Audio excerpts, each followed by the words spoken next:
الله أكبر الله أكبر الله أكبر لا إله إلا الله الله أكبر الله أكبر لا إله إلا الله والله أكبر الله أكبر ولله الحمد الله أكبر الله أكبر لا إله إلا الله والله أكبر الله أكبر ولله الحمد إن الله وملائكته يصلون على النبي يا أيها الذين آمنوا صلوا عليه وسلموا تسليما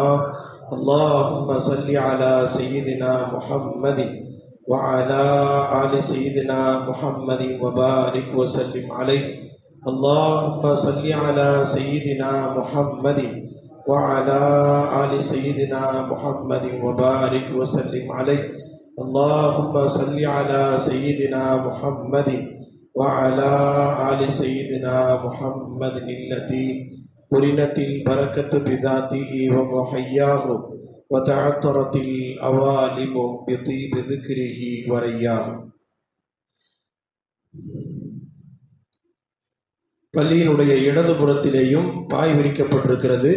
இடம் இல்லாதவர்கள் அந்த பகுதியிலே செல்லும்படி அன்போடு கேட்டுக்கொள்ளப்படுகிறது. பள்ளியினுடைய இடதுபுறத்திலேயும் பாய் விரிக்கப்பட்டிருக்கு. இடம் இல்லாதவங்க அங்கே போயிடுது. அல்லாஹ்வினுடைய மகத்தான பேரருளால் புனிதமான ரமலானை நிறைவு செய்து அல்லாஹ்வினுடைய மகத்தான கூலியாய் மன்னிப்பை பெறுவதற்கு நம்மெல்லாம் இங்கே ஒன்று கூடியிருக்கிறோம். அல்ஹம்துலில்லாஹ் ஹம்தன் கதீரன் தொய்யிபன் முபாரகன் ஃபீ. பெருநாள் முடிந்து வெளியே திரும்புகிற போது நான் அவர்கள் அனைவரையும் மன்னித்து விட்டேன் என்று மலக்குகளை சாட்சியாக்கி அல்லாஹ் சொல்லுகிற அந்த அறிவிப்பின் அடிப்படையில் அல்லாஹ் நம் அனைவரையும் மன்னிக்கப்பட்டவரின் பட்டியலில் அல்லாஹ் சேர்த்தார் புரிவானாக. ஆமீன். மன்னிப்பை பெறுவதற்கு அல்லாஹ் தந்திருக்கிற மகத்தான வழிகளில் அல்லாஹுக்கான கடமைகளை நிறைவேற்றுதல் மட்டுமல்ல, அடியார்களுக்கான கடமைகளிலேயும் முக்கியத்துவம் தரப்பட வேண்டும் என்பதை இஸ்லாம் மிக அழுத்தமாக வலியுறுத்தி பேசியிருக்கிறது. வெறுமனே அல்லாஹுக்கான கடமைகளை மட்டுமே அடிப்படை கடமையாய் மார்க்கம் சொல்லவில்லை. ஐம்பெரும் கடமைகளாய் நாம் ஏற்றிருக்கிற, நமக்கு சொல்லித்தரப்பட்டிருக்கிற கலிமா தொழுகை, நோன்பு எப்படி உடலால் செய்யப்பட வேண்டுமோ அதுபோலவே ஜகாத் என்கிற ஒரு மிக முக்கியமான ஃபர்தை, அதுவும் ஏழைகள் எளியவர்களை தேடி சென்று கொடுக்க வேண்டிய ஒரு பொறுப்பை மார்க்கம் நம் மீது வழங்கி இருப்பதன் மூலம் நமக்கு என்ன நினைவூட்டப்படுகிறது என்றால் ஏழை எளியவர்கள் கண்டுகொள்ளப்படாத வரை அது உண்மையான மகிழ்ச்சியாக ஆகாது. இன்றைக்கு நாம் பெருநாள் அன்று மகிழ்ச்சியை பரிமாறுவதற்கு வரும்போது கூட மார்க்கம் நமக்கு என்ன சொல்லி இருக்கிறது என்றால், தொழுகைக்கு வருவதற்கு முன்பாகவே அந்த ஏழைகளின் முகத்தில் மகிழ்ச்சியை பரிமாறி அவர்களுக்கான உதவிகள் வழங்கப்பட்டு அவர்களும் சந்தோஷத்தோடு இந்த கூட்டத்தில் கலந்து கொள்ள வேண்டும் என்பதற்குத்தான் ஃபித்ரா என்கிற ஒரு கடமையை மார்க்கம் சொல்லி இருக்கிறது. இஸ்லாமின் எல்லா அடிப்படை விஷயங்களை யோசித்து பார்த்தால், அதை வாசித்து பார்த்தால் ஒரு விஷயம் தெளிவாக புரியும். என்னவென்றால், எங்கெல்லாம் அல்லாஹுவின் இபாதத்துகளை பற்றி சொல்லப்பட்டிருக்கிறதோ அந்த இபாதத்துகளில் ஏற்படுகின்ற குறைகளை நிவர்த்தி செய்வதற்கு அல்லாஹ் இன்னொரு இபாதத்தாக எதை சொல்கிறான் என்றால், உணவு வழங்குதல், ஏழைகளை உதவி செய்தல், அவர்கள் கவனிக்கப்படுதல், இதைத்தான் திரும்ப திரும்ப பேசியிருக்கிறது. ஒரு நோன்பு, அவரால் நோன்பு நோற்க இயலவில்லை என்கிற பட்சத்தில் அவர் என்ன செய்ய வேண்டும்? மார்க்கம் சொல்கிறது, ஃபிதியா என்ற பெயரால் ஃபித்ராவுடைய தொகையை ஒவ்வொரு நோன்பிற்கும் கணக்கிட்டு ஏழைகளுக்கு நீங்கள் வழங்கி ஆக வேண்டும். இது முதல் விஷயம். ஒருவர் தொழ முடியாத அளவுக்கு கடைசி ஸ்டேஜுக்கு போயிட்டார். சும்மா கை கால் லேசாக சின்ன சின்ன காயப்பட்டிருப்பதோ நோயுற்றிருப்பதல்ல, அவரால் படுத்த படுக்கையாகி இனிமேல் அவரால் தொழுகையை நிறைவேற்ற முடியாத நிலையில் ஆகி அதே நிலையிலே அவர் மரணித்து போகிறார் என்றால் அவருடைய தொழுகை எவ்வளவு தொழுகை விடுபட்டு போனதோ அதற்கு பரிகாரம் ஃபித்யா உண்டு. அதையும் ஏழைக்குத்தான் தர வேண்டும். ஒருவர் தக்க காரணமின்றி அந்த நோன்பை முறிக்கிறார், அப்போது 60 மிஸ்கீன்களுக்கு உணவு தர வேண்டும். அப்போதும் உணவைத்தான் அதை சொல்கிறது மார்க்கம். ஒவ்வொரு சமயத்திலும் ஒரு மனிதர் அல்லாஹ்வின் மீது சத்தியமாய் நான் இதை செய்வேன் இதை செய்ய மாட்டேன் என்று சத்தியம் எடுத்தார். ஆனால் திரும்ப அவர் சத்தியத்திலே இருந்து ஏதேனும் விடுபடுகிறார் என்றால் ஃபகஃபாரத்துஹு இத்ஆமு 10 மசாகீன் மின் அவ்ஸதி மா துத்இமூன மின் அஹ்லீக்கும் அவ் கிஸ்வத்துஹும். குர்ஆன் சொல்கிறது, அப்போதும் நீங்கள் சத்தியத்தை முறித்த குற்றத்திற்கு பரிகாரமாய் என்ன செய்ய வேண்டும் என்றால் 10 ஏழைகளுக்கு உணவு தர வேண்டும். இல்லை என்றால் உணவிற்கு அடுத்த தேவையாய் அவர்களுக்கு நீங்கள் ஆடை தர வேண்டும்.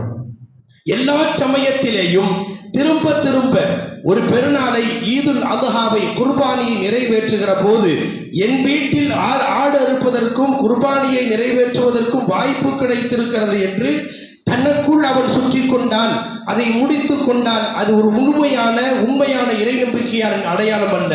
அதையும் 3ஆய் பிரித்து குலூ மின்ஹா வஅத்இமுல் கானி வல் முஅ்தர், அப்போதும் நீங்கள் பிறருக்கு கொடுத்தே ஆக வேண்டும். உறவுக்கு கொடுக்க வேண்டும், ஏழைக்கு கொடுக்க வேண்டும். இப்படி மார்க்கம் சொல்லி இருக்கிறது. பெருநாள் தொழுகைக்கான மகிழ்ச்சிக்கு வருகிற போதும் பித்ராவை நிறைவேற்றி விட்டுத்தான் இங்கே வர வேண்டும் என்பதை அதை வாஜிப் என்கிற கட்டாய கடமை என்று சொல்கிறது. எல்லா விஷயங்களிலேயும் அடிப்படையாய் ஒரு இபாதத்திற்கு இன்னொரு இபாதத்தாய், ஒரு குற்றத்திற்கு இன்னொரு பரிகாரமாய் திரும்ப திரும்ப சொல்கிற ஒரு விஷயம், ஏழைகள் கவனிக்கப்பட வேண்டும், நலிவடைந்தவர்கள் கவனிக்கப்பட வேண்டும், அவர்களுக்கான கடமைகள் நிறைவேற்றப்பட வேண்டும். இதை ஏன் அல்லாஹ் செய்யக்கூடாதா? படைத்தவன் அல்லாஹுதானே, அல்லாஹுதானே இந்த ஏற்றத்தாழ்வை ஏற்படுத்தினான். அவனால் நிறைவேற்ற முடியாத ஒன்றா? அப்படி ஒன்றும் அல்லவே. செல்வந்தர்களாய் ஏழையாய் பிரித்து பிரித்து இப்படி ஒரு ஏற்றத்தாழ்வை ஏற்படுத்தி இருப்பது அல்லாஹ், இதில் மாற்று கருத்தில்லை. நஹ்னு கஸம்னா பைனஹும் மஈஷத்துஹும் ஃபில் ஹயாத்தி துன்யா, இந்த உலக வாழ்க்கையில் வாழ்க்கை தரத்தை இப்படி நாம் பிரித்து வைத்திருக்கிறோம். ஏன் இப்படி வரஃபானா பாதுகும் ஃபௌக பாத், ஒருவரை விட ஒருவரை நாம் உயர்த்தி இருக்கிறோம். லியத்தகித பாதுகும் பாதன் சுக்ரியன், ஒருவரிடமிருந்து இன்னொரு வேலை வாங்கி கொள்ள வேண்டும் என்பதற்காக அல்லாஹ் சொல்கிறார். மொத்த மனித வாழ்க்கையில் இந்த ஏழை செல்வந்தர் என்கிற இந்த பாகுபாடு கியாம நாள் வரை தொடரும். உலகத்தில் கம்யூனிச ஆட்சிகள் வந்தன, கம்யூனிச கொள்கைகள் வந்தன, கேபிட்டலிச கொள்கைகள் வந்தன. ஒவ்வொருவரும் அவரின் தரத்திற்கு ஏற்றாற்போல், கொள்கைகளுக்கு ஏற்றாற்போல் பொருளாதாரத்தின் சீர்திருத்தங்களை மாற்றி மாற்றி வைத்து பார்த்தார்கள். ஆனால் இந்த ஏற்றத்தாழ்வை அவர்களால் உடைக்க முடியவில்லை, சீர்திருத்த முடியவில்லை. ஏனென்றால் இது மனிதர்கள் ஏற்படுத்தி கொண்டதல்ல, மனிதர்கள் உருவாக்கி ஏற்றத்தாழ்வு அல்ல, இது அல்லாஹ்வே ஏற்படுத்தி இருக்கிறார். இந்த ஏற்றத்தாழ்வின் மூலம் எதை அல்லாஹ் நமக்கு நிரூபணம் செய்கிறான் என்றால், மனித வாழ்க்கை அல்லாஹ்வின் கட்டுப்பாட்டில் இருக்கிறது என்பதை புரிய வைப்பதற்காகவும், ஒருவரை தேவை உடையவராய் இன்னொருவர் தேவையை பூர்த்தி செய்யக்கூடிய தகுதி உடையவராய் இருவருக்கு மத்தியிலான பாச பிணைப்பு என்பது, அப்போதுதான் மனிதன் மனிதனாய் வாழ்வதற்கான வம்சம் கிடைக்கும். அப்படி இல்லை என்றால், எல்லோருக்கும் யாருக்கும் தேவை இல்லை என்றால் அவன் மனிதனாக வாழ்வதற்கு தகுதியற்றவன். எனவே ஒருவருக்கு இன்னொருவர் தேவை என்கிற அடிப்படையில் மனித வாழ்க்கையின் கட்டமைப்பை அல்லாஹ் ஏற்படுத்தி இருப்பது இது உலகம் உள்ளவரை தொடரும். ஏனென்றால் அப்போதுதான் மனிதனுடைய அந்த பாச பிணைப்பும் கட்டமைப்பும் உடைபடாமல் பாதுகாக்கப்படும். அதனால் தான் அல்லாஹ் நினைத்திருந்தால், அல்லாஹ் காலிக், கிரியேட்டர், படைப்பாளன், அவன் நினைத்திருந்தால் மரம் செடி கொடிகளை போன்று ஆங்காங்கே ஒவ்வொரு செடியை நட்டு வைத்து அது தானாக வளர்ந்து அந்த அல்லாஹ்வினுடைய அருள் அனுமதியோடு அவைகள் வளர்ந்து உருவாகுவதை போல் அல்லாஹ் உருவாக்கவில்லை. மனிதர்கள் ஒரு தாய் தந்தையின் பிள்ளைகளாய் பிறந்து அந்த தாய் தந்தையினுடைய பிள்ளைகள் உடன்பிறப்புகளின் பாசப்பிணைப்போடு வளர்ந்து உருவாக வேண்டும் என்கிற ஒரு சூழலை அல்லாஹ் ஏற்படுத்தி இருப்பதன் மூலம் எதை அல்லாஹ் நிரூபணம் செய்கிறான் என்றால், இந்த பாசப்பிணைப்பு கட்டமைப்பு, ஒருவரை ஒருவர் உடன்பட்டு வாழுதல், தேவைகளை பூர்த்தி செய்து வாழுதல் என்பது அல்லாஹ்வினால் கட்டமைக்கப்பட்டிருக்கிற மனித குலத்தின் கட்டமைப்பு. இதை உடைக்க நினைப்பவர்கள் தான் அவர்கள் தோற்று போகிறார்கள். எனவே நாம் சொல்ல வருகிற முக்கிய செய்தி என்னவென்றால், இந்த நாளில் பெருநாளில் மகிழ்ச்சி பரிமாற்றுதல் என்பது, மகிழ்ச்சி பரிமாற்றம் என்பது நமக்கு மத்தியில் தன் பெண்டு தன் பிள்ளை என்பார்களே, அப்படி ஒரு சுருக்கமான மகிழ்ச்சியை மார்க்கம் ஒருபோதும் சொல்லவில்லை. அப்படி மகிழ்ச்சியை பரிமாறுவதாக இருந்தால் ஒவ்வொருவரும் அவரவர் வீடுகளிலேயே அந்த மகிழ்ச்சியை பரிமாறி இருக்க முடியும். உலகத்தில் எத்தனையோ ஃபெஸ்டிவல் இருக்கிறது, எத்தனையோ கொண்டாட்டங்கள் இருக்கின்றன. அந்த கொண்டாட்டங்கள் அர்த்தமற்ற கொண்டாட்டங்களாய் மாறி போகின்றன. தங்களின் மகிழ்ச்சியை தன் வீட்டுக்குள் தன் மனைவி மக்களுக்குள் மத்தியில் சுருக்கிக் கொள்கிற மகிழ்ச்சியாக மட்டும்தான் அங்கே இருக்கும். ஆனால் இஸ்லாம் ஒவ்வொரு மகிழ்ச்சியை பரிமாறுகிற போதும், அது ஈதுல் அத்ஹா தியாக திருநாளாக இருக்கலாம், ஈதுல் ஃபித்ர் என்கிற இந்த ஈகை திருநாளாக இருக்கலாம், அந்த மகிழ்ச்சி பரிமாற்றத்திற்கு எல்லோரையும் ஒரு மைதானத்தில் ஒன்று கூட்டுகிறது. ஒரு மைதானத்தில் ஒன்று கூடுவார்கள். அப்படி ஒன்று கூடுகிற போது நமக்கு அறிமுகமானவர்கள் இருப்பார்கள், அறிமுகம் இல்லாதவர்கள் இருப்பார்கள், தனக்கு வேண்டப்பட்டவர்கள் வேண்டப்படாதவர்கள் யாராக இருந்தாலும் ஒருவரை ஒருவர் பரஸ்பரம் அன்பு பரிமாற்றத்தை பரிமாறிக்கொண்டு அவர்கள் இஸ்லாமியர் என்கிற ஒரு அடிப்படை காரணத்திற்காக முசாபஹா செய்து கைலாக செய்து அவர்களுக்கு மத்தியில் மகிழ்ச்சியை பரிமாறி வாழ்த்துக்களை பரிமாறுகிற போது ஏற்படுகின்ற இந்த பாச பிணைப்பு இருக்கிறது. இதை பார்த்து அல்லாஹ் சந்தோஷப்படுகிறார், அல்லாஹ் ரசிக்கிறார், அல்லாஹ் ரசிக்கிறார்.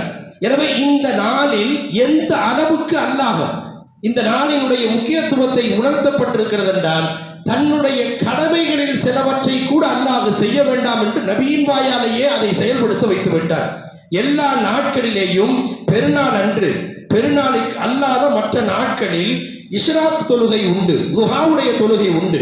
பெருநாளுக்கு முன்பு ஒரு நஃபிலான வணக்கம், ஃபஜ்ருக்கு பின்போ அதற்கு முன்போ அல்லது மற்ற சமயங்களிலே நிறைவேற்றப்படுகிற நஃபிலான வணக்கங்கள் இருக்கிறது அல்லவா. இன்றைய தினத்தில் நஃபிலான வணக்கங்கள் பெருநாளுக்கு முன்பும் இல்லை, பெருநாளுக்கு பின்பும் இல்லை. ஏனென்றால் இது எப்போதும் போலவே நீங்கள் பள்ளிவாசல் தக்பீர் கட்டி நானாயிற்று என் ரப்பாயிற்று என்று ரப்போடு பேச வேண்டிய நேரம் அல்ல. இது உறவுகளோடு நீங்கள் பேச வேண்டிய நேரம். நம்முடைய உடைந்த உறவுகள், கசிந்த உறவுகள், கசப்பான உறவுகள் அல்லது மறக்கடிக்கப்பட்டிருக்கிற உறவுகள், இவர்களை நாம் நேரில் சந்தித்து அவர்களோடு அலாவலாவி அந்த பாச பிணைப்பை நிரூபணம் செய்வதற்கான ஒரு வாய்ப்பு தான் ஈதுல் ஃபித்ர். இந்த நாளில் இந்த சமயத்தில் அல்லாஹு ஜல்லஷானஹு தஆலா இன்னைக்கு இஷ்ராக்கு வேணாம், துஹாவு வேணாம், நீங்கள் உறவை சந்திப்பதற்காக அல்லாஹ் ஏற்படுத்தியிருக்கிற ஒரு வாய்ப்பு. அதனால் இந்த நாளுக்கு யௌமு சிலா என்கிறார்கள் மார்க்க அறிஞர்கள். உறவுகளை இணைக்கிற நாள் என்று அதற்கு பெயர். உலகத்தில் இந்த பாச பிணைப்பை மனிதனை தவிர வேறு யாருக்கும் வழங்கப்படவில்லை.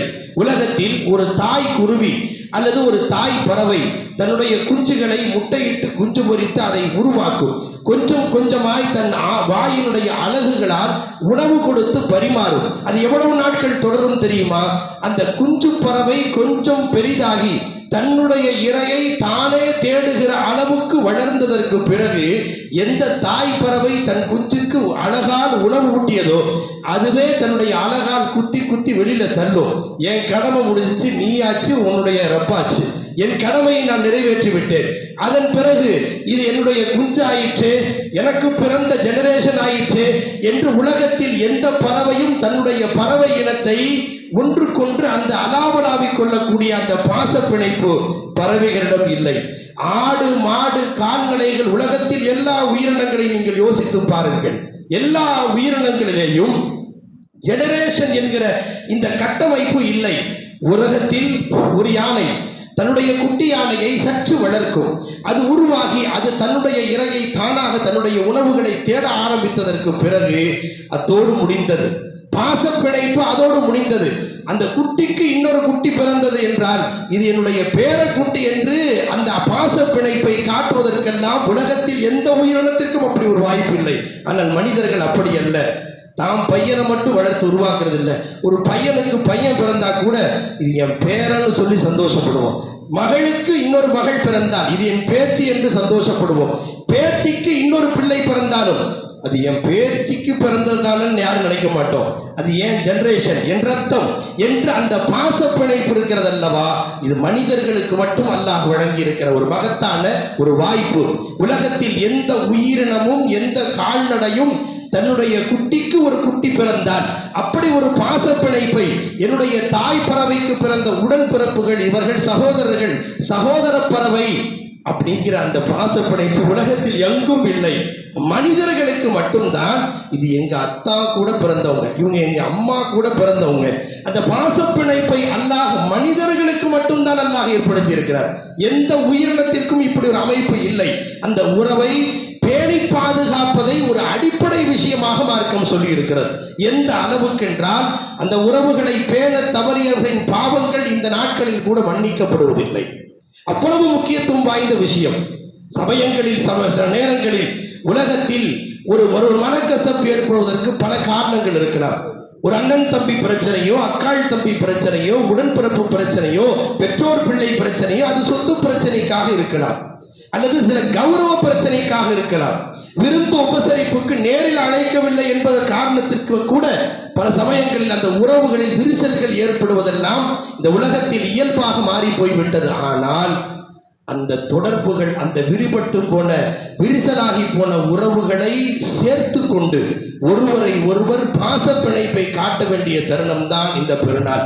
அவ்வாறு நம் ஒரு சஹாபி நபிநாயகம் ஸல்லல்லாஹு அலைஹி வஸல்லம் அவர்களுடைய உடன் அரஃபா மைதானத்தில் அமர்ந்திருக்கிறார். அரஃபா மைதானம் உலகத்தில் ஹஜ்ஜுடைய சமயத்தில் அரஃபா மைதானத்தில் அமர்வது, அரஃபா மைதானத்தில் தங்குவது என்பதுதான் அசல் ஃபர்து. அரஃபாவை அல் ஹஜ் அரஃபா, அரஃபாவில் தங்கவில்லை என்றால் ஹஜ்ஜே கூடாது. அசல் ஃபர்து அது. அந்த அரஃபா மைதானத்தில் கேட்கப்படுகிற துஆவிற்கு எவ்வளவு மதிப்பு இருக்கிறது என்றால் ஸல்லல்லாஹு அலைஹி வஸல்லம் சொன்னார்கள், யாராவது அரஃபா மைதானத்தில் அங்கே இருந்து கொண்டு என் வாழ்க்கையில் எவ்வளவோ தவறுகளை நான் செய்து விட்டேனே, என்னை போன்ற பாவியை கூட அல்லாஹ் மன்னிப்பானா என்று சந்தேகிப்பதே ஒரு பாவம். ஏன்னா நான் எவ்வளவோ வாழ்க்கையில் தப்பு செஞ்சுட்டேன், என்ன அல்லாஹ் மன்னிப்பானா அப்படின்னு சந்தேகப்படுவது ஒரு பாவம் என்கிறார்கள் மார்க்காரி. அவ்வளவு முக்கியத்துவம் வாய்ந்த ஒரு இடம்.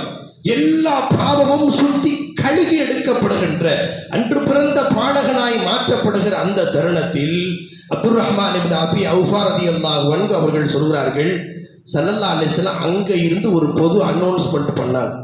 தயவு செய்து இந்த கூட்டத்தில் ஸல்லல்லாஹு அலைஹி வஸல்லம் அது துஆ செய்யறதுக்கு முன்னால சொல்றாங்க, தயவு செய்து இந்த கூட்டத்தில் யாராவது தன்னுடைய சொந்த பந்தத்திட்ட பேசாம இருந்தா தயவு செஞ்சு எதிர்ச்சுங்க.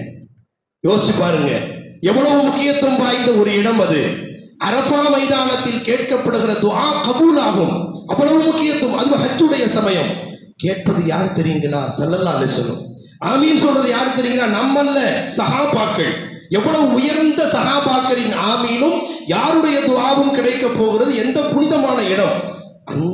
அந்த நேரத்தில் ஸல்லல்லாஹு அலைஹி வஸல்லம், தயவு செஞ்சு உறவை முடிச்சவங்க யாரும் இருந்தா, யார்கிட்டையாவது பேசாதவங்க இருந்தா தயவு செஞ்சு எதிர்ச்சுங்க. ஒரே ஒரு இளைஞர் மட்டும் எழுந்தார். ஒரே ஒரு இளைஞர். அவர் எழுந்தார், நேரா எதிர்த்து போனார். போயிட்டு வந்து உட்கார்ந்தார். சஹாபாக்கள் சொல்கிறார்கள், அவருக்கும் அவருடைய காலமா, தன் தாயின் சகோதரி, அவருக்கும் மத்தியில ஒரு சின்ன விரிசல், மனக்கசப்பு. நேரா போய் சரி பண்ணிட்டு வந்தார். ஸல்லல்லாஹு அலைஹி வஸல்லம் இப்படி ஒரு அனௌன்ஸ்மெண்ட் பண்ணிட்டாங்க, என்ன மன்னிச்சிருங்க, நான் உங்களுக்கு ஏதாவது முன்பின் பேசியிருந்தா நடந்திருந்தா மன்னிச்சுக்கங்கன்னு சொல்லிட்டு அந்த சபையில் வந்து உட்கார்ந்தார். சொல்ல வருகிற செய்தி என்னவென்றால், புனிதம் நிறைந்த இந்த நாளில் நாம் கவனத்தில் கொள்ள வேண்டிய பல்வேறு செய்திகளில் நாம் உணவை பரிமாறுவதோ, பிரியாணியை சாப்பிடுவதோ, அக்கம் பக்கத்துக்கு ஏதோ ஒன்றை கொடுப்பதோ, அத்தோடு மகிழ்ச்சி பரிமாற்றம் என்பது முடிவு பெறவில்லை. நம் வாழ்க்கையில் எவ்வளவோ விஷயங்கள் நடந்திருக்கலாம். உடன்பிறப்புகளுக்கு மத்தியில் மனக்கசப்பு ஏற்பட்டிருக்கலாம். அவர் எங்கோ இருந்திருக்கலாம், நாம் எங்கோ இருந்திருக்கலாம். அற்ப பிரச்சனைக்கு கூட சமயங்களில் எத்தனையோ உறவுகள் விரிசல் ஏற்படுகிறது. பிரியாணிக்கு தயிர் சட்னி வைக்கல, தால்ச்சா ஊத்தலைங்கிறலாம் பிரச்சனையா வரும். நேரில் போய் சொல்ல, வாட்ஸ்அப்ல தான் எனக்கு மெசேஜ் அனுப்பிச்சாரு, நான் என்ன அவ்வளோ கீழே போயிட்டேன்னா, நான் அவரோட மூத்த ஒண்ணு. இந்த சின்ன சின்ன விஷயமா இருக்கும், கௌரவ பிரச்சனையா இருக்கும். என்னங்க வீட்டில் வந்து அவர் மட்டும் தானே சொல்லிட்டு போனாங்க, வீட்டில் வந்து பெண்கள் சொல்லலையே, இது ஒரு பிரச்சனையா இருக்கும். அற்பமான விஷயமா இருக்கும். அல்லது ஏதாவது சமயங்களில் ஏதாவது ஒரு நிகழ்வுக்கான அழைப்புதலின் போது விடுபட்டு போயிருக்கலாம், அல்லது ஒரு நிகழ்வில் அவர் முன்னிலைப்படுத்தப்பட தவறி இருப்பார், அல்லது கவனப்படுத்தப்படாமல் போயிருக்கும். இந்த மாதிரியான சின்ன சின்ன விஷயங்கள் கூட அது அப்படியே விரிசல். ஷைத்தான் அதுதான் அவனுக்கு ஒரு சான்ஸ். அந்த சான்ஸை வச்சு என்ன செய்வான், இங்க பக்கமும் ஊதுவான், அந்த பக்கம் ஊதுவான், அப்படியே வளர்ந்து கொண்டே போகும். அந்த சின்ன விஷயம் ஊதி பெரிதாக்கப்படும், பிரச்சனை அது முற்றி போகும். அற்பமான விஷயத்திற்கு நாட்கணக்கில், வாரக்கணக்கில், வருடக்கணக்கில், ஏன் அவர் தீதார கூட நான் பார்க்க மாட்டேன்னு சொல்ற அற்பமான காரணங்களுக்கு சொல்பவர்கள் எத்தனை பேர் இருக்காங்க தெரியுங்களா? ஒரு கால் நம் முகத்திற்கு கஃன் வருவதற்கு முன்னால் அது சீர் செய்யப்படாமல் வாழ்ந்தால், நம்முடைய வாழ்க்கையில் இவ்வளவு நாட்கள் இத்தனை ரமதானை கடந்ததற்கு பிறகு நாம் இந்த இரவுகளில் பகலில் விழித்திருந்து வணங்கியதற்கு அர்த்தமில்லாமல் போய்விடுமே. எவ்வளவோ துஆக்கள் செய்திருக்கலாம், சதகாக்களை செய்திருக்கலாம், ஆனால் உறவை பேணுதல் என்பது, மகிழ்ச்சி பரிமாற்றம் என்பது, பாசப்பிணைப்பில் ஏற்பட்ட விரிசலை சீர் செய்வது என்பது பெருநாளின் செய்திகளில் மிக முக்கியமான செய்தி. எனவே அக்கம் பக்கத்து வீட்டாரை கவனித்தல், உறவுகளை கவனித்தல், உடன்பிறப்புகளை சீர் செய்து கொள்ளுதல், இது போன்ற விஷயங்களில் ஒரு அழுத்தமான தெளிவோடு நாம் வெளியே செல்ல வேண்டும். நமக்கு அறிமுகத்தில் எங்கோ சில விரிசல்கள் ஏற்பட்டிருந்தால் நாம் தொடர்பு கொண்டு வாழ்த்து சொல்ல வேண்டிய முதல் நபர் அவர்தான். ஈத் முபாரக் என்பது அக்கம் பக்கத்துக்கு மத்தியிலே மட்டுமல்ல, எங்கோ ஒரு விரிசல் ஏற்பட்டிருக்கலாம், அவரே போன் பண்றத நான் ஏன் போன் பண்ணணும்னு நினைப்பாங்க பாருங்க. நாம் முந்திக் கொண்டு அவர் போன் செய்து வாழ்த்துக்கள் பரிமாறலாம். வீட்டுல எல்லாரும் நல்லா இருக்காங்களா, பிள்ளைங்க நல்லா இருக்காங்களா, இந்த ஒரு சின்ன வார்த்தை, இந்த பெருநாள் அன்னைக்கு என்னை கூப்பிட்டு விசாரிச்சாங்கிற இந்த ஒரு சின்ன விஷயம் இருக்கு பாருங்க, எவ்வளவோ நடந்திருக்கும். அது எல்லாத்தையும் ஒரு வினாடியில மறந்துடுவாங்க, எல்லாம் மறந்துடுவாங்க. என்னுடைய ஆசான் பெருந்தகை முடிச்சுட்டு நான் ஒரு வார்த்தை சொல்லுவாங்க, பெண்களை குறித்து பெண்கள் பொதுவாக ஒரு அப்ரிசியேஷன், பாராட்டை எதிர்பார்க்கிற குணம் அவர்களுக்கு அல்லாஹ் ஏற்படுத்தி இருக்கிறார். மெனக்கட்டு நமக்காக எவ்வளவோ செஞ்சிருப்பாங்க. பிரியாணி பெருநாள் அன்னைக்கு இங்க ஸ்வீட் இதை செய்யலாம், பிரியாணி இதை செய்யலாம், இது இப்படி செஞ்சா நல்லா இருக்கும், என்னென்னமோ செஞ்சிருப்பாங்க. இவர் சாப்பிட்டு போட்டு தூங்குவாரே தவிர நல்லா இருந்துச்சுன்னு சொன்னா என்ன ஆயிட போகுது, நல்லா இருந்துச்சுன்னு சொன்னா என்ன ஆயிட போகுது, யாரோ ஒருவர் சொல்லுகிற போது அந்த பெண் அழுவார். இப்ப நினைத்து பாருங்கள், அந்த பெண்ணின் வாயில பெண் அவர் எதிர்பார்க்கிற எதிர்பார்ப்புக்கு தகுந்தார் போல் நல்லா இருந்துச்சு, ரொம்ப நல்லா இருந்துச்சு, டேஸ்டா இருந்துச்சுன்னு ஒரு வார்த்தை சொன்னா அந்த 1 மணி நேரம் 2 மணி நேரம் சமையலுக்கு அவள் பட்ட கஷ்டத்தை எல்லாம் மறந்து விடுவாளாம். ஸல்லல்லாஹு அலைஹி வஸல்லம் குறிப்பிடுகிறார்கள், ஃபஇன்னஹு கத் வதியஹர்ரஹா, உங்களுக்காக சமைத்தவர், அது பக்காத்தியோ ஒரு சமையல்காரியோ அல்லது உங்களுடைய வாழ்க்கை துணையோ செஞ்சிருப்பாங்க, கஷ்டப்பட்டிருப்பாங்க. பெருநாள் அன்றைக்கு நாம் அந்த உணவை நாம் சாப்பிடுவோம், ஆனால் அவருடைய உணர்வுகளை புரிந்து கொள்வதில்லை. ஏதோ ட்ரெஸ் எடுத்து கொடுத்தா முடிஞ்சு போச்சு, ஏதாவது அவங்களுக்கு தேவையானதை ஒன்று வாங்கி கொடுத்தா முடிஞ்சு போச்சு. ஆனால் உணர்வை புரிந்து ஒரு வார்த்தை நல்லா இருந்துச்சுன்னு ஒரு வார்த்தை, அதுல எத்தனை எழுத்தார் நல்லா இருந்துச்சு சொல்லிட்டா, அவர்கள் பட்ட அந்த கஷ்டம், சமையலில் பட்ட அந்த சூடு, என்ன பொறிச்சு கையில பட்டது எல்லாத்தையும் மறந்துடுவாங்க. அந்த நல்லா இருந்துச்சு ஒரு வார்த்தை அவர்களை குளிர்வித்து விடும் என்பார்கள். அது போலத்தான் உறவுகளில் ஏற்பட்டிருக்கிற விரிசல்கள் எவ்வளவோ நடந்திருக்கலாம். ஒரு போன் செய்து, அவர் வெளியூர்ல இருந்தார் அல்லது நேரிலே நாம் இங்கே பார்க்க வாய்ப்பு கிடைத்தார், நல்லா இருக்கீங்களா, வீட்டுல எல்லாம் நல்லா இருக்காங்களா, சலாம் சொல்லுங்க, நானும் வீட்டுக்கு வர்றேன், நீங்களும் வீட்டுக்கு வாங்க சொன்னா என்ன ஆயிட போகுது? கௌரவ பிரச்சனைகளிலே தான் இந்த சமூகம் நிறைய மாட்டி தவிக்கிறது. எனவே இவைகள் சீர் செய்யப்பட வேண்டிய முக்கியமான தருணம் தான் இந்த பெருநாள். அதைத்தான் யௌமுஸ் ஸிலா என்கிறார்கள். இந்த நாள் உறவுகளை சேர்த்து வாழ வேண்டிய நாள், ஏழை எளியவர்கள் கவனிக்கப்பட வேண்டிய நாள். யௌமுல் ஃபர்ஹா, இது மகிழ்ச்சியை பரிமாற வேண்டிய நாள். மகிழ்ச்சி பரிமாற்றம் என்பது நம் குடும்பத்தோடு முடிந்து போகிற நேரம் அல்ல, இதை அப்படியே இன்னும் விசாலப்படுத்த வேண்டும். எனவே தான் ஏழைகள் கவனிக்கப்படுவதன் மூலம் மகிழ்ச்சி பரிமாற்றம் அது பரவலாக ஆக்கப்பட வேண்டும். கடைசியாய் ஒரு செய்தி, அந்த உறவுகளில் பேணுதல், மகிழ்ச்சி பரிமாற்றம், இவைகளை கடந்து நாம் ஒன்றை நினைவில் கொள்ள வேண்டும். நோன்பின் மூலம் நம் வாழ்க்கையில் என்னென்ன மாற்றங்களை இந்த 1 மாத காலம் நாம் பெற்றுக்கொண்டோமோ அந்த 1 மாசத்தோட அப்படியே தூக்கி சாப்டர் க்ளோஸ் பண்ணிட்டு ரொட்டீன் லைஃப் என்ற இயல்பு வாழ்க்கைக்கு திரும்பினால் ரமதான் வந்ததற்கே அர்த்தமில்லை, வந்ததற்கே அர்த்தமில்லை. 4.5 வருஷம் 5.5 வருஷம் ஒருத்தர் டாக்டர் சர்டிபிகேட்டுக்காக மெனக்கிறார், ட்ரைனிங் எல்லாம் எடுத்தார், எல்லாம் படிச்சு முடிச்சுட்டு அவர் எப்பயும் போல மடிக்கல்ல போய் பொட்டணம் படிச்சா எதுக்குப்பா படிச்சேன்னு கேட்போமா இல்லையா? இதுக்காகவா 40-50 லட்சம் சீட்டை வாங்கி படிச்ச கேட்போமா இல்லையா? படித்ததற்கும் பயிற்சிக்கும் சம்பந்தம் இல்லாமல் ஒரு மனிதர் தன் வாழ்வை அமைத்துக் கொண்டால் ஏன் இவ்வளவு மெனக்கெட்டு அதுக்கு பிரயோஜனம் இல்லைன்னு நம்ம நினைப்போமா இல்லையா? இப்போது சொல்லுங்கள், நம் வாழ்க்கையில் பலருக்கு 30 ரமதான் கடந்திருக்கிறது, 40 ரமதான் கடந்திருக்கிறது, 20-25 ரமதானை நாம் கடந்திருக்கிறோம். ஒவ்வொரு ரமதானும் வருகிறது, அதில் சில பக்குவங்களை நாம் பெற்றிருக்கிறோம். எவ்வளவோ உலமாக்களின் பயானை கேட்டிருக்கிறோம். கேட்டு நல்லா இருந்துச்சுன்னு சொல்றதுல என்ன ஆயிட போகுது? அந்த அசரத்துக்கு லைக் போட்டு என்ன ஆயிட போகுது? அல்லது அதை பத்தி நிறைய ஸ்டேட்டஸ் வச்சு என்ன பிரயோஜனம்? யோசித்து பாருங்கள். இன்னைக்கு இந்த ஸ்டேட்டஸ், லைக், சப்ஸ்கிரைபு, இது ஷேரு, லைக் இதெல்லாம் ஒரு பெரிய ட்ரெண்ட் ஆயிடுச்சு.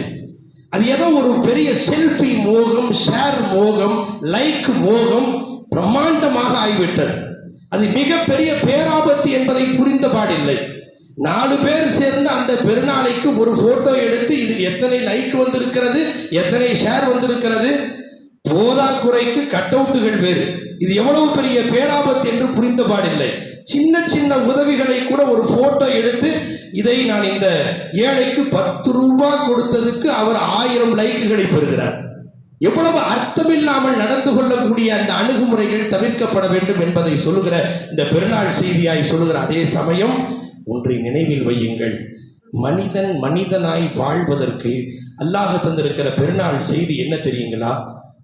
நம்மோடு கூட பயணிக்கக்கூடிய உடன் பயணிப்பவர்களின் நிலைகளை புரியாமல், அவர்களின் உணர்வுகளை புரியாமல், அது மனைவியாக இருக்கலாம், அது பிள்ளையாக இருக்கலாம், நம்முடைய உடன்பிறப்புகளாக இருக்கலாம், பெற்றோராக இருக்கலாம், நம்மோடு காலம் முழுக்க நமக்காக உழைக்கிற பணியாளராக இருக்கலாம். ஒவ்வொருவரின் உணர்வை புரிந்து நடந்து கொள்வதில் தான் மனிதம் என்பது தழைக்கிறது. மனிதத்துவம் என்பது, மனிதாபிமானம் என்பதற்கு ஒரு அர்த்தத்தை உணர்வூட்டுவதற்குத்தான் இந்த பெருநாளை அல்லாஹ் தந்திருக்கிறார். வெறுமனே இபாதத்தை மட்டும் செய்வதாக இருந்தால் அதற்கு மனிதன் படைக்கப்பட வேண்டிய அவசியமே இல்லை. ஏனென்றால் நம்மை விட சிறப்பாக காலம் முழுக்க சஜிதாவிலே கிடக்கிறார்கள் மலக்குகள், காலம் முழுக்க ருக்குவில் கிடக்கிறார்கள் மலக்குகள், காலம் முழுக்க தவாப்பு செய்து கொண்டிருக்கிறார்கள் மலக்குகள். அது போன்று ஒரு படைப்பை மீண்டும் மனிதனாய் நம்மை படைக்க வைக்க வேண்டிய அவசியம் இல்லை. தொழுவதும் போதுவதும் குர்ஆன் ஓதுவதும் பள்ளியிலேயே கிடப்பதும் மட்டும்தான் அதற்குத்தான் நம்மை படைத்திருக்கிறான் என்று புரிந்தால் அதுக்கு மனுஷனா பிறக்கணும்னு அவசியம் இல்லை. அதுக்கு ஏற்கனவே அல்லாஹ் இன்னொரு படைப்பை ஏற்கனவே அதை படைத்துத்தான் வைத்து அந்த பழக்குகள் செய்து கொண்டிருக்கிறார்கள். दर्द दिल के वास्ते पैदा किया इंसान को वरना ताअत के लिए कुछ न दे कम कर रूपिया என்கிறார்கள் ஒரு பெரிய மகான். உலகத்தில் ஒருவரின் கவலையை இன்னொருவர் புரிந்து அந்த கவலையை பரிமாறிக்கொண்டு அந்த கவலையை தீர்த்து வைப்பதற்குத்தான் மனிதன் படைக்கப்பட்டிருக்கிறானே ஒழிய வெறுமனை இபாதத் செய்வதற்குத்தான் மனிதன் படைக்கப்பட்டிருக்கிறான் என்றால் நம்மளோட சிறப்பா டாப்பா வழக்குகள் செய்து கொண்டே இருக்கிறார். எனவே அவர்களின் உணர்வுகளுக்கு மதிப்பளித்து நடந்து கொள்ள வேண்டிய கடமைதான் பெருநாளின் செய்தியாய் நாம் உணர்ந்து கொள்ள வேண்டிய அதே சமயம் இந்த பெருநாள் நமக்கு ஒரு வாழ்க்கையில் ஒரு அடிச்சுவடாய், ஒரு சரித்திரத்தில் ஒரு சுவடை ஏற்படுத்த வேண்டும். உலகத்தில் ஒரு ஆணி அடிக்கப்படுகிறது, அந்த சுவற்றில் அடிக்கப்பட்ட ஆணி பிடுங்கப்பட்டு விட்டால் கூட அங்கே ஏதாவது பூசி முழுகி பட்டி பார்த்து எல்லாம் செஞ்சுட்டாலும் அந்த ஆணி என்ன செய்கிறது, நான் இந்த இடத்துல இருந்தேங்கிறதுக்கு ஒரு அடையாளம் கொண்டு போகுது. எவ்வளவுதான் நீங்க பூசி பூசி வச்சாலும் கூட ஒரு அடையாளம், இங்க ஏதோ ஒரு ஆணி இருந்திருக்குமோ அப்படின்னு யோசிக்க வைக்குது பாருங்க. உலகத்தில் ஒரு ஆணி கூட தான் வாழ்ந்ததற்கு ஒரு சுவடை விட்டு செல்கிறது அல்லவா? நான் இந்த இடத்துல இருந்துட்டு போனேன், ஒரு சுவடை விட்டு செல்கிறது. நாமும் எவ்வளவோ காலங்களை வாழ்வதற்கு வாய்ப்பு தருகிறார் அல்லாஹ். அந்த வாய்ப்பை பயன்படுத்தி நானும் ஒரு நல்ல மனிதனாய் வாழ்ந்தேன் என்கிற சுவடை விட்டு செல்வதுதானே அர்த்தம் உள்ளதாக இருக்கும். அப்படி இல்லாமல் ஏதோ வாழ்ந்தோம், ஏதோ மரணித்தோம், யாரோ ஒரு மூத்து வந்து ஜனாசா தொழுதாங்கன்னு தொழ வைத்து விட்டு அடக்கம் செய்து விட்டு போகுவது அர்த்தம்? இப்படிப்பட்ட மனிதரா போய்விட்டார் என்று ஊர் உலகமெல்லாம் கவலைப்படுகிற ஒரு அர்த்தம் உள்ள வாழ்க்கை வாழ்வதல்லவா சிறந்த வாழ்க்கை. ஒரு பெரிய இறைநேச பெருந்தகை அவருடைய மரண தருவாயில் முரீதுகள் எல்லாம் கூடி நின்று கடைசி நேரம் ஆயிடுச்சு, எங்களுக்கு ஏதாவது ஒரு சின்ன உபதேசம் பண்ணுங்க, பெரிய பெரிய உபதேசம் பண்றதுக்கு டைம் இல்லை, கொஞ்சமா ஒரே ஒரு பாயிண்ட் சொன்னா அதை பிடிச்சி எங்க வாழ்க்கை வாழ்ந்தரலாம் நினைக்கிறோம் அப்படின்னு கேட்டாங்க. அந்த பெருமகனார் சொன்னார், குன் ஹபரன் தையிபன், நீ நல்ல தகவலாக மாறிவிடு, நல்ல தகவலாக மாறிவிடு. அதான் உன் லைஃப், உன்னை மொத்த வாழ்க்கையின் சுருக்கம். நல்ல தகவலா மாறினா என்ன அர்த்தம்? நம்முடைய வாழ்க்கையின் 40 ஆண்டு கால 50 60 ஆண்டு கால வாழ்க்கையின் கடைசி முடிவு, அவங்கள பத்தி பயோடேட்டா ஹிஸ்டரி எடுத்து கிளறி பார்த்தா நல்ல விஷயம் மட்டும்தான் நம்ம லைஃப்ல இருக்கணும். அவரா என்று அவரை பற்றி பேசினால் தீயவைகளை விட நன்மைகள் நிறைந்திருக்க வேண்டும். இப்படிப்பட்ட ஒரு நல்ல மனிதன் இந்த உலகிலே இருந்து பிரிந்து போய்விட்டாரே என்று ஊர் உலகம் பேசுகிற ஒரு வாழ்க்கை வாழ்ந்திருந்தால் அதுதான் அர்த்தமுள்ள வாழ்க்கை. அப்படி இல்லாமல் தன் பெண்டு தன் பிள்ளை என்று அவர் சுயநலமாய் செல்பிஷாய் ஒரு சுருக்கத்தின் வாழ்க்கை வாழ்ந்திருந்தால் அது அர்த்தமுள்ள வாழ்க்கையாய் உலகில் கருதப்படாது. அந்த வாழ்க்கை வாழ வேண்டும் என்கிற லட்சியத்தோடு ஒரு விதமான ஒரு நோக்கத்தோடு இந்த பெருநாளுடைய திடலில் இருந்து மஸ்ஜிதில் இருந்து வெளியே கிளம்புகிற போது நான் இனி வருகிற வாழ்க்கையை, இனி வருகின்ற ரமதானை பெறுகிற போது எனக்குள் ஒரு மாற்றம் வந்திருப்பதை நாம் சொல்வதல்ல, பிறர் சொல்லணும். நீ போன ரம்ஜான்ல பார்த்த மாதிரி நீ இல்லையே, நீ போன வருஷத்துல நீ ரம்ஜானுக்கு முன்னாடி உன்னை பார்த்துருக்கேன், உன்னுடைய பேச்சு வேற மாதிரி இருந்துச்சு, இப்ப எல்லாம் முன்ன மாதிரி இல்லையே, தேவையில்லாம நீ அரட்டடிக்கிறது இல்லையே, தேவையில்லாம மெசேஜ் போடுறது இல்லையே, தேவையில்லாம ஸ்டேட்டஸ் லைக்லாம் பண்றது இல்லையே, நீ முன்ன மாதிரி இல்லையே, ரம்ஜானுக்கு பிறகு உன்னுடைய பேச்சு பார்வை சிந்தனையில் ஏதோ ஒரு மாற்றம் வந்திருக்கிறது என்று யாரோ ஒருவர் நம்மை பார்த்து சொன்னார். அதுதாங்க சக்சஸ், அதான் சக்சஸ்.